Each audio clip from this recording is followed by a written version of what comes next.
इस वक्त मैं मौजूद हूँ इस्लामाबाद हाई कोर्ट में और मेरे साथ मौजूद हैं एहतशाम कियानी साहब। एहतशाम कियानी साहब इस वक्त भी एक खबर जो है वो ट्वीट कर रहे हैं। ज़ाहिर है इस वक्त जो इस्लामाबाद हाई कोर्ट में सूरत हाल बन गई है, तो आज रात तक शाम तक आपको 2-3 और बड़ी खबरें सुनने को मिलेंगी। इस वक्त इस्लामाबाद में शदीद बारिश है, मौसम बहुत ठंडा है, लेकिन इस्लामाबाद हाई कोर्ट के अंदर माहौल काफ़ी गर्म हो चुका है, माहौल काफ़ी तल्ख हो चुका है और गर्म हो चुका है chief justice Islamabad high court justice Sarfraz Dogar साहब के लिए। और साथ ही इस अदालत से एक बड़ी खबर आई है वफाकी काबीना के लिए, वज़ीर-ए-आज़म शहबाज शरीफ के लिए, जिनको तौहीन अदालत का नोटिस जारी कर दिया गया है। इस केस का जो डॉक्टर आफिया सिद्दीकी साहिबा का केस है, इसका बैकग्राउंड तो पूछेंगे एहतशाम कियानी साहब को, जो पहले दिन से इस केस को कवर कर रहे हैं। लेकिन शुरू में मैं आपको ये अर्ज कर दूं कि देखें, इस्लामाबाद हाई कोर्ट के ये 5 मुअज़्ज़िज़ जजेस, जस्टिस मोहसिन अख्तर कियानी, जस्टिस सरदार एजाज इसाक खान साहब, जस्टिस तारिक महमूद जहांगीरी साहब, जस्टिस बाबर सत्तार साहब और जस्टिस समन रिफत इम्तियाज साहिबा, इस्लामाबाद हाई कोर्ट के ये वो 5 अजीम जजेस हैं, ये 5 वो आज़ाद जजेस हैं, अपने हलफ से वफा करने वाले ये वो 5 जजेस हैं जिनकी अदालतों से पाकिस्तान को, पाकिस्तान के लोगों को ठंडी हवा के झोंके आते हैं। ये वो 5 जज हैं जो इस अंधेरे में, नाइंसाफ़ी में, जो कुछ पाकिस्तान के अंदर हो चुका है, इस नाइंसाफ़ी में रोशनी की किरण है, उम्मीद है। और इनके होने से एक उम्मीद रहती है कि ये जब तक अपने ओहदों पर मौजूद हैं, ये इंसाफ करते रहेंगे, अपने हलफ से वफा करते रहेंगे। और यकीन जानिए, जब भी पाकिस्तान के अंदर 4 माह बाद, 6 माह बाद, 8 माह बाद, 10 माह बाद, साल बाद, जब भी पाकिस्तान में जो है वो कानून की हुक्मरानी आएगी, जब भी पाकिस्तान में दोबारा इंसाफ का सिलसिला शुरू होगा, जब ये 26वीं आईनी तरमीम ख़त्म होगी, जब 27वीं आईनी तरमीम अगर आती है तो वो ख़त्म होगी, जब ये निज़ाम घर चला जाएगा, तो फिर इन जजेस की बहुत ज़रूरत होगी। क्योंकि फिर जो पिछले 3 साल में नाइंसाफ़ियाँ हुई हैं, इन तमाम नाइंसाफ़ियों को ख़त्म करना होगा, इंसाफ करना होगा, तो फिर इन जजेस की और ज़्यादा पाकिस्तान को, पाकिस्तान के लोगों को ज़रूरत होगी। और देखें, ये 5 जज, हर रोज़ इनकी अदालतों से ऐसी चीज़ें आती हैं जिससे ये पता चलता है कि ये जजेस इस निज़ाम से लड़ रहे हैं, ये जजेस अपने हलफ से वफा कर रहे हैं। और यही हम तवक्को रखते हैं सुप्रीम कोर्ट के जजेस से। देखें, सुप्रीम कोर्ट के मंसूर अली शाह साहब अब वो लेटर्स भी लिखते हैं, किसी न किसी जजमेंट में कोई पैराग्राफ भी लिख देते हैं। आयशा मलिक साहब और अकील अब्बासी साहब भी ये कर रहे हैं। लेकिन अतर मिनल्ला साहब, जो आज सरदार एजाज इसाक खान साहब ने लिखा है, ये चीज़ें हम एक्सपेक्ट करते थे कि अतर मिनल्ला साहब भी लिखेंगे, लेकिन अतर मिनल्ला साहब मुकम्मल तौर पर जो है वो खामोश नजर आते हैं। सुप्रीम कोर्ट के दीगर आज़ाद जजेस खामोश नजर आते हैं। अगर वो जजेस भी बोलने लग जाएं, वो भी इस तरह के ऑर्डर्स देने लग जाएं, लाहौर हाई कोर्ट भी आज़ाद जजेस इस तरह के ऑर्डर्स देने लग जाएं, तो लोगों को कम से कम एक उम्मीद मिलेगी कि नहीं, अभी हमारी अदलिया में ऐसे जजेस मौजूद हैं जो अपने हलफ से वफा कर रहे हैं और वाकई ऐसे जजेस मौजूद हैं। एहतशाम कियानी साहब के पास जाने से पहले 2 चीज़ें आपको अर्ज कर दूं। एक तो भी मैं आपको नाम बताता हूं जिनको तौहीन अदालत के नोटिस जारी हुए हैं, और उसके अलावा जो जस्टिस सरफराज जोगर के बारे में जो कुछ लिखा है सरदार एजाज इसाक खान साहब ने, और जो ट्रांसफर होकर आने वाले जजेस हैं या जो 26वीं आईनी तरमीम की पैदावार जजेस हैं, उनके बारे में जो कुछ लिखा है वो नेक्स्ट वीडियो में आपको बताएंगे।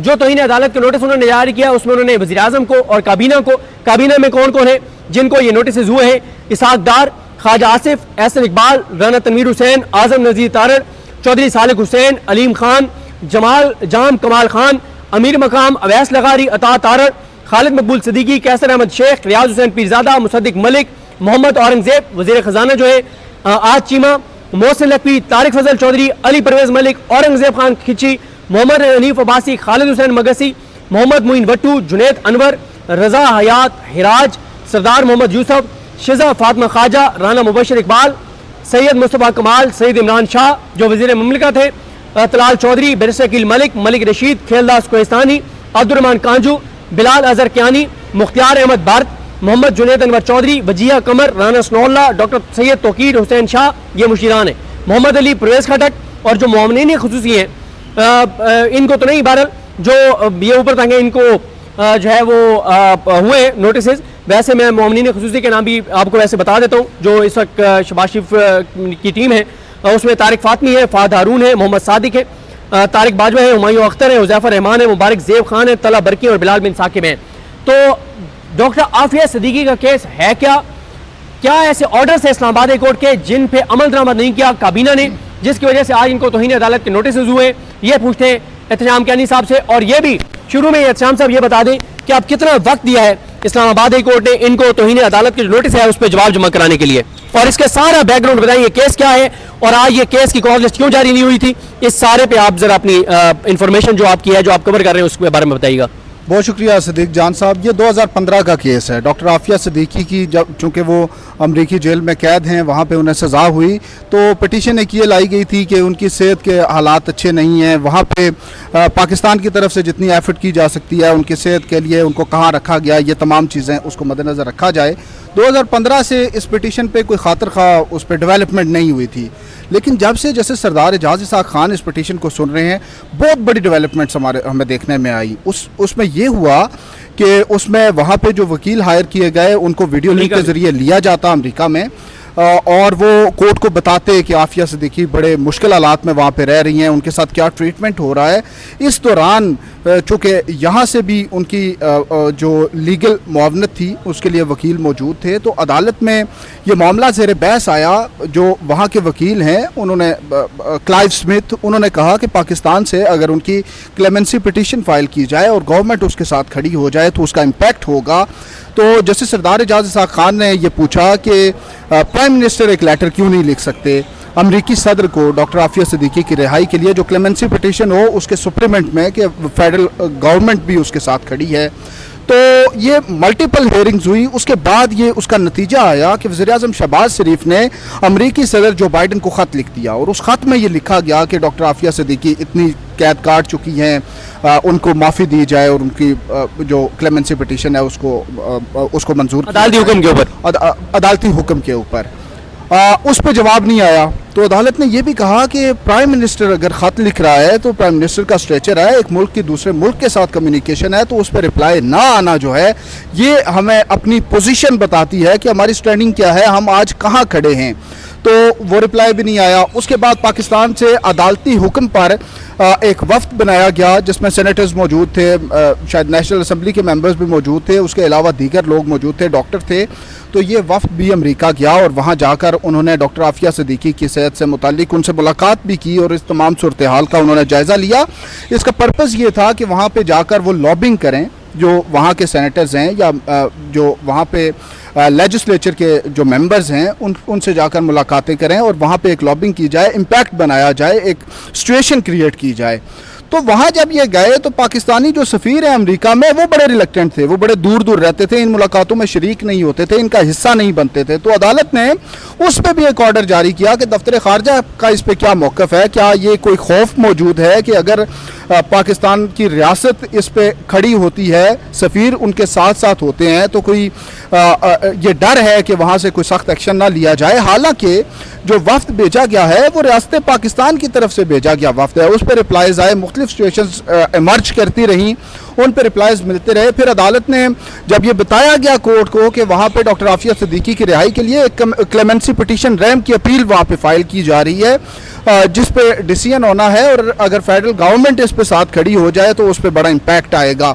अदालत ने पूछा, अटॉर्नी जनरल को बुला के पूछा कि हुकूमत का इस पे क्या टेक है, क्या हुकूमत इस पे उस पर अमाइकस ब्रीफ फाइल करेगी या नहीं करेगी। उस पर कुछ हेयरिंग्स हुई, उन हेयरिंग्स में हुकूमती साइड पे भी जो टाइम मिला उस पर मुशावरत हुई। मुशावरत के बाद कोर्ट को बताया गया जी कि हुकूमत पाकिस्तान डॉक्टर आफिया सिद्दीकी के मुकदमे में उनके साथ खड़ी है, बड़ा अच्छा हो गया जी। उन्होंने कहा कि आप इनका जो क्लेमेंसी पिटीशन है वो ले लें, उसके जो फैक्ट्स हैं, जो उसके पॉइंट्स हैं उनको देख लें, उसके अकॉर्डिंगली अपना माइकस ब्रीफ बना लें।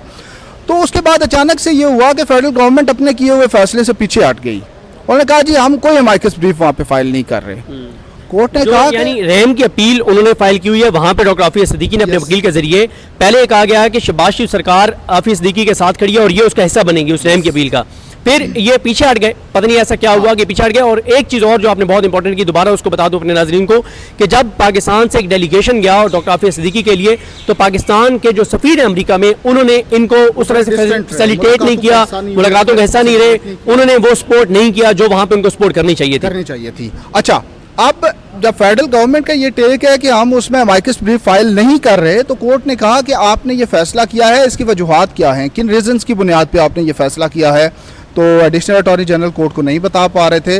जब कोर्ट ने इंसिस्ट किया तो उन्होंने कहा जी वफाकी हुकूमत का फैसला है, फेडरल कैबिनेट ने ये डिसाइड किया है और वो डिसीजन जो है वो फैसला हो गया तो इसको बताने की ज़रूरत नहीं। कोर्ट ने उस पर सख्त ऑर्डर जारी किया। ये ऐसे नहीं है कि आज ही कोई हियरिंग हुई या पिछली हियरिंग पे एक ऑर्डर हुआ, उस पर इम्प्लीमेंटेशन नहीं हुआ तो इतना बड़ा ऑर्डर जारी हो गया, प्राइम मिनिस्टर को उसमें इन्वॉल्व कर लिया गया। 10 साल से केस चल रहा है। 10 साल से तो चल रहा है, लेकिन इस पे तकरीबन 1.5 महीना हो चुका है।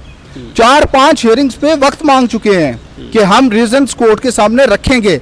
अब फाइनली जो इसमें ट्विस्ट आया वो ये आया कि 11 जुलाई की जो समाअत थी उस पे जजेस का ड्यूटी रोस्टर उससे पहले आ चुका था, क्योंकि जुलाई और अगस्त की छुट्टियां हैं।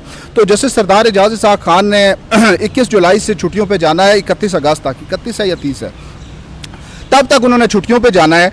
तो इसको एक बार फिर से डिले करने की कोशिश की गई। 11 की जो तारीख थी उस पर यह कहा गया कि हम अपनी रिपोर्ट पेश करेंगे, उसके लिए अदालत थोड़ा सा वक्त दे दे। जज साहब ने कहा कितना वक्त, आपको 3 दिन का वक्त देते हैं, 3 दिन में आप डिसाइड करके वापस आएँ और कोर्ट में अपनी रिपोर्ट जमा करा दें। तो एडिशनल अटॉर्नी जनरल ने कहा जी कि हमें 3 दिन नहीं बल्कि इससे ज़्यादा वक्त दे दिया जाए। उन्हें पता था जज साहब की छुट्टियाँ शुरू हो रही हैं, सॉरी। अब 1 हफ्ते का वक्त दे दिया गया। पिछले जुम्मे को समाअत थी, हफ्ता इतवार छुट्टी है, उसके बाद 1 हफ्ते का वक्त दिया। 1 हफ्ते में का वक्त देने के बाद आज मंडे आता है। तो ये जज साहब ने कहा कि 21 तारीख को ये केस सुनूंगा और सिर्फ इस केस के लिए मैं अदालत में मौजूद हूँगा, अपनी छुट्टी कुर्बान करके। सही है। अब जब वक्त दे दिया, डेट दे दी, और जो जजेस का रोस्टर है वो उससे बहुत पहले जारी हो चुका था। रोस्टर में ये बताया था कि मैं इस तारीख से छुट्टी पे जा रहा हूं, लेकिन जज साहब अपने ऑर्डर में लिखते हैं कि जब बाद में इस मामले की सेंसिटिविटी मद्देनज़र रखी गई और उसको देखा गया कि ये इंपॉर्टेंट नेचर केस है, पाकिस्तान की एक बेटी अमेरिका में कैद है और उससे मुताल्लिक ये मामला है, तो मैंने तारीख दी और वो तारीख भी वफाकी हुकूमत की टाइम मांगने पर तारीख दी गई कि इस तारीख को केस रख लेते हैं। और इन्होंने माजरत में थोड़ा सा, क्योंकि हमारे बहुत से देखने वालों ने पहले इस केस को उस तरह से नहीं इसको सुना होगा, तो 11 जुलाई को जब हुकूमत ने टाइम मांगा, और टाइम किस चीज़ का मांगा कि हुकूमत ने अदालत में बताना था कि हम अब डॉक्टर आफिया सिद्दीकी से डिस्टेंस कर रहे हैं, हमने उसका साथ ना देने का जो फैसला किया वफाकी काबीना ने, और वफाकी काबीना के मेंबरान के नाम ऊपर आपको बता चुका हूं कि इन मेंबरान ने फैसला किया कि पाकिस्तान अब पाकिस्तान की एक बेटी का साथ नहीं देगा, पाकिस्तान की हुकूमत पाकिस्तान की बेटी के साथ नहीं देगी। तो उसकी वजूहात तलब की थी जस्टिस सरदार एजाज इसाक खान साहब ने। 11 को टाइम मांगा गया, 21 तक मामला एडजन किया गया। 21 से छुट्टियां थी सरदार एजाज इसाक खान साहब की, लेकिन वो छुट्टी कुर्बान करके आज ये केस सुनने के लिए आए, लेकिन इस केस की कॉज लिस्ट जारी नहीं की गई थी। तो आज उन्होंने फिर इस केस में जो है इसकी समाअत की, और इसकी समाअत करते हुए उन्होंने फिर तौहीन अदालत का नोटिस वज़ीर-ए-आज़म को और काबीना को जारी किया है। जी, लास्ट डेट ऑफ हियरिंग जो थी 11 जुलाई की, उसमें कोर्ट ने बड़ा वाज़ेह तौर पर अपने ऑर्डर में लिखा था, एडिशनल असिस्टेंट अटॉर्नी जनरल को भी बताया था चूँकि एडिशनल उस वक्त जा चुके थे, तो उन्हें कहा था कि अगर नेक्स्ट डेट ऑफ हियरिंग जो कि 21 की तारीख मुकर्रर कर दी है, अगर उस पर रिपोर्ट नहीं आती तो फिर कानून अपना रास्ता खुद बनाएगा। और ये भी बताया था रिमार्क्स में कि प्राइम मिनिस्टर और पूरी फेडरल कैबिनेट को मैं नोटिस जारी करूंगा कंटेम्प्ट के, लेकिन उसको संजीदा शायद नहीं लिया गया। इस दौरान सुप्रीम कोर्ट में अपील दायर कर दी गई। इनके एक इंटरम ऑर्डर जो ये उसको मैं थोड़ा जो इसको जरा आप एक्सप्लेन कर दें। हुआ ये कि वफाकी हुकूमत ने पहले जस्टिस सरदार एजाज इसाक खान की अदालत में एक दरखास्त दायर की, मुतफरिक दरखास्त इसी केस में कि ये केस बहुत तूल पकड़ चुका है और इसमें जो प्रेयर थी वो अब पूरी हो चुकी है या गैर मौसर हो चुकी है, तो इसलिए अदालत ये केस डिस्पोज ऑफ कर दे। अब उस पर हेयरिंग हुई, आर्ग्यूमेंट सुने गए, और इस दौरान जो डॉक्टर फौजिया सिद्दीकी के वकील इमरान शफीक, उन्होंने एक मुतफरिक दरखास्त दी जिसमें उन्होंने ये कहा कि हम एक मुतफरिक दरखास्त में ये पिटीशन अमेंड करने की इस्तदा करेंगे कि इसमें तरमीम करना चाहते हैं, क्योंकि ये मैटर जो है ये ख़त्म नहीं हुआ। जो प्रेयर थी वो तो अब आप कहते हैं 26वीं यानी तरमीम के बाद वो जो प्रेयर होगी उस हद तक कोर्ट रिस्ट्रेन करेगी, लेकिन ये मैटर ख़त्म नहीं हुआ, इसलिए हम एक मुतफरिक दरखास्त वो दरखास्त आ गई, उस पर आर्ग्यूमेंट सुने गए, उसके बाद अदालत ने वो दरखास्त मंजूर कर ली। ये जंगी जहाज ऊपर उड़ रहे, ये चीफ जस्टिस साहब की मदद के लिए तो नहीं आ गए? नहीं, हाई कोर्ट के ऊपर से उठ के वो जा रहे हैं, रुकेंगे नहीं। अच्छा, तो जब वो एक्सेप्ट कर ली गई तो उसके खिलाफ सुप्रीम कोर्ट चले गए। सुप्रीम कोर्ट गए, लेकिन अभी तक वहाँ पे अपील जो है वो फिक्स नहीं हो सकी। तो जज साहब ने आज चूँकि रिपोर्ट पेश नहीं की गई तो उस पर कंटेम्प्ट नोटिस इशू किए हैं प्राइम मिनिस्टर को और पूरी फेडरल कैबिनेट को। फेडरल गवर्नमेंट लिखा है उन्होंने, गवर्नमेंट में ये सारे आ जाते हैं, प्राइम मिनिस्टर भी और फेडरल कैबिनेट भी। अब आज चूँकि उनकी छुट्टी थी तो छुट्टी के दिन की कॉज लिस्ट उनकी जारी नहीं हुई। तो जुमेरात के दिन उनके प्राइवेट सेक्रेटरी ने उनको बताया कि कॉज लिस्ट आपकी जारी नहीं की जा रही। तो उन्होंने कहा कि उसका तरीकाकार सेक्रेटरी ने बताया कि चीफ जस्टिस साहब जब तक उसको अप्रूव नहीं करते तब तक नहीं हो सकती। तो एक दरख्वास्त बाकायदा तौर पर चीफ जस्टिस साहब को लिखी गई जिसमें यह कहा गया कि छुट्टी जो है वो आज की मनसूख करके आप कॉज लिस्ट जारी कर दें। जज साहब ने यह लिखा कि चीफ जस्टिस साहब के टेबल पे वो फाइल मौजूद रही लेकिन उनको 30 सेकंड का टाइम भी नहीं मिला कि उस पर दस्तखत कर दें।